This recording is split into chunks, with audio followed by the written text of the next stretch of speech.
Assalamualaikum warahmatullahi wabarakatuh. Selamat malam buat teman-teman yang udah dengerin semua cerita di Based on True Story. Oh ya, untuk semua cerita di sini itu cerita nyata ya. Itu jadi dengan harapan untuk bisa diambil hikmah dan pelajarannya. Nah, untuk kalian nih yang belum klik dan subscribe, jangan lupa diklik dan subscribe biar channel ini lebih berkembang. Dan kalau ada updatean cerita-cerita baru, kalian bisa langsung dapat notifikasinya ya. Nah, di malam ini aku tuh mau bawain cerita. Ini cerita tentang semua anak dan istrinya dihabisi oleh sesembahan pesugihan, gitu kan. Jadi narasumbernya ini yang menceritakan langsung ya. Nah, ini kejadian terjadi tuh sekitar tahun 2000-an. Nah, panggil aja nama sumbernya ini Pak Eko ya. Nah, oh ya, ini kalau mau cerita agak horor di rumahku tuh selalu kedengeran ada suara tokek ya. Tapi udahlah ya, gak apa-apa. Nah, balik lagi ke cerita ya. Namanya Pak Eko. Pak Eko ini narasumbernya langsung, tapi untuk nama tempat semua udah disamarkan ya. Jadi biar gak ada hal-hal yang tidak diinginkan di kemudian hari. Pak Eko ini awalnya ini kan kerjanya serabutan gitu kan. Cuma dari kerjanya ini tuh gak bisa memenuhi kebutuhan hidup keluarganya Pak Eko.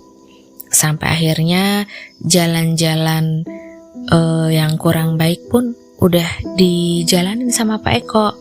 Dari mulai maling, dari mulai jambret, nyopet, semuanya udah demi untuk memenuhi kebutuhan keluarganya gitu. Tapi bukannya makin tercover ekonominya, justru makin hancur ya gitu. Karena Pak Eko nih harus berurusan sama banyak orang gitu, karena yang namanya pencurian, jambret gitu kan. Jadi makin lama Pak Eko nih makin terpuruk hidupnya gitu kan. Jalan halal udah diambil, jalan yang kurang baik pun udah dijalanin gitu kan. Sampai ada di satu titik Pak Eko nih udah gelap mata ya. Singkatnya ini udah bosan lah hidup miskin gitu. Pak Eko nih pengennya hidup berkelimpahan, kaya gitu kan. Jadi dia ini tiba-tiba tuh terbesit pikiran untuk ngejalanin pesugihan. Itu awalnya spontan, terus ketika dipikir-pikir lagi, kenapa nggak pesugihan gitu kan. Nah, akhirnya dia ini memutuskan untuk pesugihan. Dan dia tuh gak pikir panjang ya efek kedepannya gimana, baik untuk keluarganya, dirinya, atau anak-anaknya. Itu sama sekali gak kepikiran gitu. Yang ada tuh cuma nafsu duniawi dia gitu, karena udah bosan hidup miskin dan pingin tahu rasanya hidup enak itu kayak apa sih gitu kan. Nah, sampai akhirnya Pak Eko ini memutuskan untuk pergi di suatu wilayah yang ada di Jawa Tengah. Kita sebut aja Klaten ya, tapi untuk nama tempatnya ini dirahasiakan ya. Nah, Pak Eko ini pergi itu dianterin sama temennya gitu. Jadi temennya yang ngasih tahu tempatnya. Nah, untuk syarat pesugihan itu awalnya kan Pak Eko nggak tahu ya gitu, karena memang sebenarnya Pak Eko sendiri di sini masih buta gitu kan. Artinya pesugihan itu apa, ritualnya kayak apa, hasilnya kayak apa, akibatnya kayak apapun, Pak Eko waktu itu nggak berpikir jauh ke sana. Pikirannya dia akan hidup enak, sukses, jadi orang kaya gitu kan. Nah, begitu sampai ke tempat dukun pesugihan ini, Pak Eko tuh harus nyiapin sajen atau umbu rampe. Nah, sajennya ini macem-macem ya. Itu ada pisang raja gitu kan, terus ada kayak kemenyan, terus ada kain kafan juga gitu kan. Nah, sama ada air yang diisi kembang setaman lah intinya gitu kan. Dan beberapa perlengkapan sajian lainnya ya yang nggak bisa saya sebutkan juga gitu kan. Nah, pas menurut dukun pesugihan ini sajiannya semua udah lengkap gitu kan, Pak Eko ini harus masuk ke tempat di mana nanti dia akan ritual atau di mana nanti dia akan melakukan perjanjian atau kontrak gaib. Nah, setelah sajen dan umbu rampenya ini komplit, nah Pak Eko ini kan nggak bisa langsung ritual, jadi harus dibersihkan dulu ya, atau mandi ya, mandi, keramas gitu, dan harus berendam juga gitu, mungkin untuk ritual awal ya, membersihkan gitu. Dan mandinya juga pakai bunga setaman gitu. Jadi dia itu berendam di salah satu sendang lah ya gitu. Nah, udah berendam kira-kira beberapa jam, dia itu kan berendam ditinggal ya, berendam sambil meditasi. Nah, di sekitaran jam 2 dan mau setengah 3 itu, karena kan mulai berendam itu jam 12 ya, antara jam 2 setengah 3 itu Pak Eko itu didatangin sama kakek-kakek itu berjubah hitam tapi janggutnya putih panjang gitu kan. Nah, Pak Eko ini kan memang udah ibaratnya udah mutung ya, udahlah ini aja, itu tekadnya emang udah bulat banget untuk melakukan pesugihan ini kan. Jadi penyerahan diri dan pikirannya itu udah total gitu. Jadi dia udah benar-benar mantep gitu kan. Nah, pas lagi berendam tadi datanglah kakek-kakek itu, tapi pas Pak Eko buka matanya nih, dia kok nggak ngelihat kalau kakek-kakek itu tuh nyentuh tanah gitu. Jadi dilihatnya dia, kakek-kakek itu tuh berdiri tapi posisinya mengambang ya, jadi nggak nyentuh tanah. Nah, kakek-kakek ini nih nanya ke Pak Eko gitu kan, dalam bahasa Jawa lah ya. Ger, apa kowe wis mantep tenan? Duwe tujuan supaya bisa sugih keturutan kabeh kakerepanmu. Itu kan. Nah, kalau di bahasa Indonesia ini tuh, apa kamu udah siap untuk jadi orang kaya dan segala keinginanmu terlaksana? Nah, itu suara yang didengar sama Pak Eko gitu kan. Nah, Pak Eko pun menyanggupi gitu. Jadi Pak Eko tuh mengiyakan gitu kalau dia itu udah siap.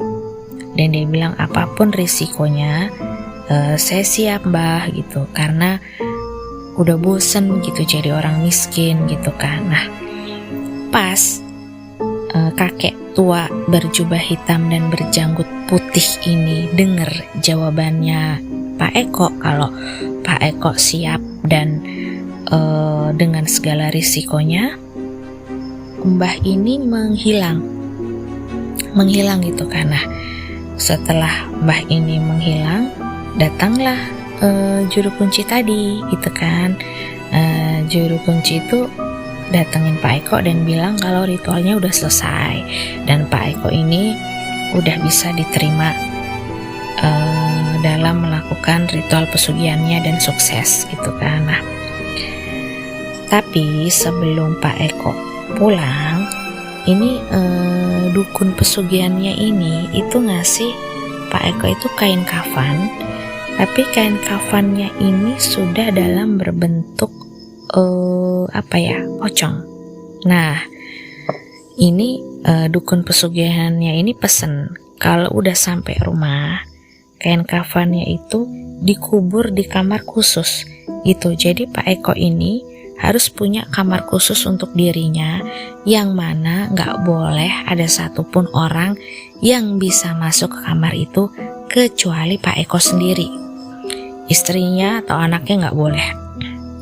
Nah, jadi setelah dari tempat ritual, Pak Eko tuh pulang ke rumah gitu, dan dia tuh seneng banget gitu karena pikiran dia tuh udah wah, habis ini mau jadi orang kaya nih, bla bla bla, dengan hayalannya dia kan gitu. Nah, dia pun bahkan sempat ngomong selamat tinggal kemiskinan gitu kan. Nah, pas Pak Eko udah mau sampai deket rumahnya, di perempatan jalan itu dia ngeliat bendera kuning.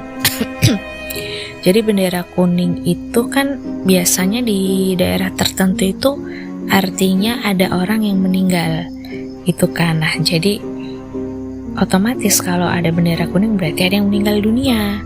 Nah, pas sampai di halaman rumahnya Pak Eko nih, awalnya kan siapa yang meninggal gitu kan. Jalanlah dia pulang ke rumah kan. Nah, pas sampai di dekat halaman rumahnya tuh, belum sampai rumah ya, baru dekat halaman rumahnya tuh ada tetangganya negor Pak Eko. Pak Ade Eko, dari mana aja? Itu loh anakmu meninggal gitu, kok baru pulang? Itu kata tetangganya gitu kan. Nah, Pak Eko ini nggak sempet jawab, dia langsung kayak setengah lari untuk pulang ke rumah gitu. Dan dia benar-benar kaget kalau udah banyak warga yang di rumah itu melakukan takziah gitu kan.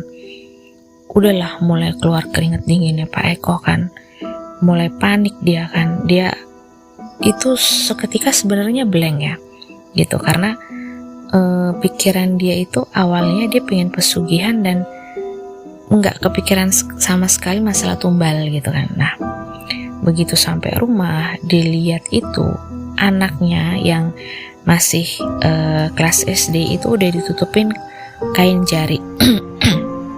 Istrinya udah nangis gitulah ya, udah merasa kehilangan banget gitu. Dan Pak Eko sendiri juga udah nangis sih, shock gitu. Terus akhirnya dia tarik napas, dia masuk ke kamar, dan Pak Eko nih sadar gitu, kayaknya ritual pesugihan inilah penyebab anaknya itu meninggal kan. Nah, bungkusan kain kafan putih tadi dimasukin di kamar dan disimpan tuh sama Pak Eko kan. Akhirnya Pak Eko balik lagi untuk nyelesain pemakaman anaknya.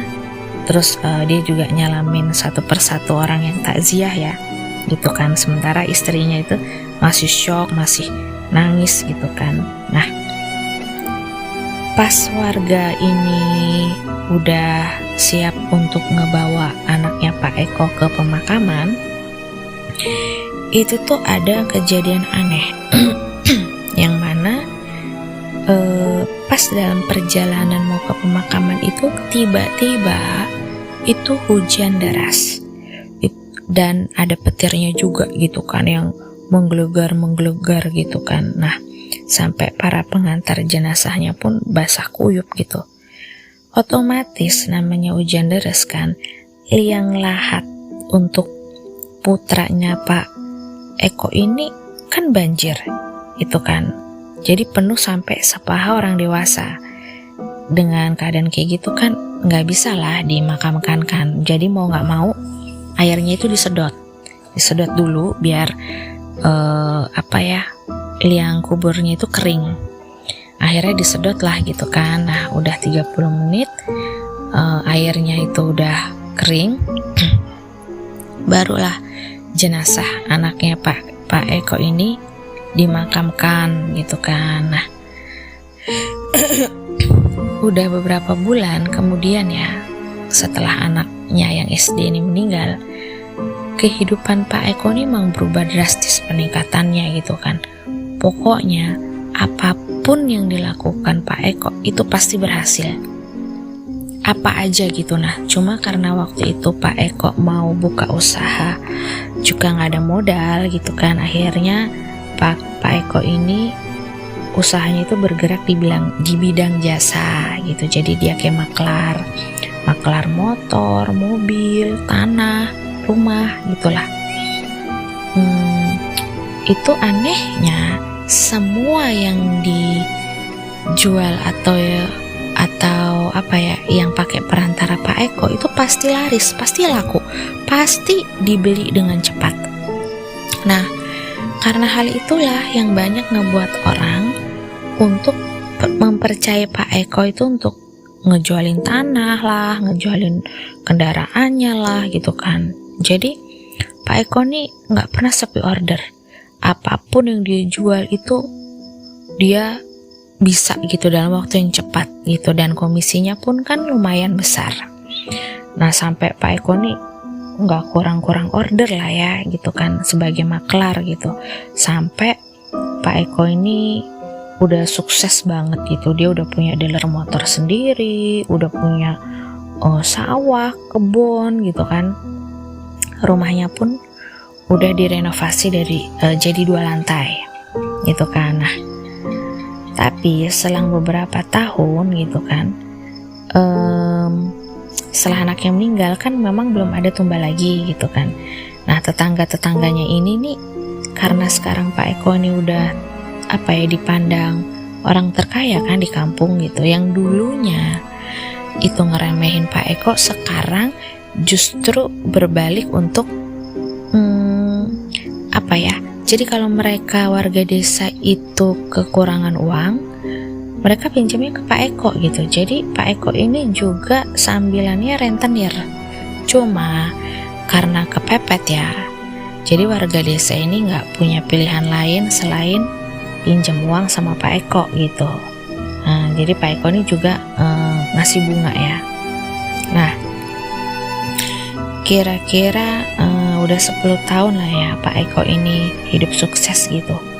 Tapi menurut pengakuan Pak Eko ya pada saat itu tuh dia nggak menemukan ketenangan batin atau kedamaian gitu loh. Jadi hati nuraninya nih tetap kosong gitu walaupun dia bergelimangan harta gitu. Nah kenapa? Karena ketika umur kekayaan Pak Eko 10 tahun itu, Pak Eko ternyata sudah kehilangan semua anaknya dan istrinya. Itu kan anak pertama SD, itu kan meninggal waktu awal-awal pesugihan. Nah, anak kedua ini juga meninggal gitu, tapi meninggal yang anak keduanya ini tragis banget. Jadi ini anak itu lagi naik sepeda, terus keserempet mobil. Nah, walaupun itu sempat dibawa ke rumah sakit gitu, tapi di tengah perjalanannya nyawanya itu nggak ketolong, dan sekujur tubuhnya itu penuh kena goresan aspal ya, karena itu tuh terseret 200 meter. Jadi lagi naik sepeda keseret mobil, jadi seluruh badannya itu kayak kena parutan, dan kepala sebelah kirinya juga itu mungkin bolong atau gimana, jadi darah tuh ngalir terus gitu. Keseret 200 meter itu kan jauh ya gitu. Nah akhirnya meninggal lah anak yang kedua ya meninggal. Nah setelah anaknya dua meninggal, istrinya itu tuh udah mulai kayak merenung, ngelamun, udah mulai kayak nggak diajak ngomong udah mulai diem gitu kan, tapi masih normal ya, mungkin karena kehilangan 2 anak kan gitu. Jadi namanya seorang ibu kan dia pasti shock gitu, dan istrinya ini nggak tahu kalau Pak Eko ini melakukan pesugihan gitu, walaupun tahu kalau Pak Eko ini punya kamar ritual ya yang nggak boleh dimasuki siapa-siapa. Istrinya tahu, tapi mungkin nggak terlalu ambil pusing gitu kalau ternyata itu kamar untuk ritual pesugihannya Pak Eko. Nah pas anaknya ini meninggal nggak lama, itu anak yang paling kecil umurnya kira-kira 5 tahun itu meninggal juga gitu. Nah meninggalnya ini pas mereka lagi jalan-jalan ke pantai di daerah Jogja ya. Itu tiba-tiba itu ada ombak datang besar, itu menggulung putra bungsunya ya. Jadi anak-anaknya Pak Eko yang paling kecil itu ke bawah ombak, nggak tahu datangnya ombak dari mana. Pokoknya tiba-tiba ada ombak besar yang akhirnya menyeret anaknya Pak Eko. Nah sampai tim penyelamat pantai itu SAR juga dikerahkan ya untuk nyari anaknya Pak Eko gitu, tapi nggak ditemukan. Sampai sekarang tidak ditemukan gitu kan. Sampai akhirnya pasrah lah Pak Eko kan sama istrinya, karena mungkin anaknya nggak bisa ketemu. Nah disinilah benar-benar istri dari Pak Eko itu mengalami goncangan jiwa gitu kan, sampai akhirnya dimasukin ke rumah sakit jiwa. Nah Pak Eko ini kan hartanya banyak, itu satu per satu itu dijual untuk membiayai pengobatan istrinya, dengan harapan istrinya ini bisa sembuh gitu kan. Tapi ternyata nggak sembuh juga. Dari semua aset itu udah dijual Pak Eko. Jadi istrinya ini kurang lebih itu di rumah sakit jiwa itu setahunan lah ya. Nah sampai akhirnya harta benda Pak Eko habis gitu kan, dan nggak bisa membiayai istrinya Pak Eko lagi. Istrinya Pak Eko ini kabur, nggak tahu kaburnya kemana. Udah dicari nggak ketemu, dan sampai Pak Eko ini menyampaikan cerita ini, istri beliau itu juga belum ketemu kan. Nah karena udah kehilangan semuanya, hartanya udah hilang, anaknya pun udah meninggal semua, istrinya pun dalam kondisi gangguan jiwa juga hilang entah kemana. Disinilah Pak Eko tuh baru benar-benar ngerasain kehampaan dan pingin tobat gitu kan, pingin dia tuh terlepas dari perjanjian goib ini kan gitu kan. Tapi dia nggak tahu caranya gimana. Sampai akhirnya ada salah satu temennya Pak Eko tuh untuk Pak Eko tuh datang ke suatu pesantren dan melakukan tobat yang sebenar-benarnya dengan bimbingan Pak Kiai. Nah akhirnya di situ Pak Eko tuh mulai diruqyah ya, pelan-pelan gitu kan, dan tinggal di dalam pesantren itu gitu kan. Karena memang niatnya itu sudah bulat untuk bertobat, karena hidup mati, nyawa mau rezeki itu rahasia Allah ya.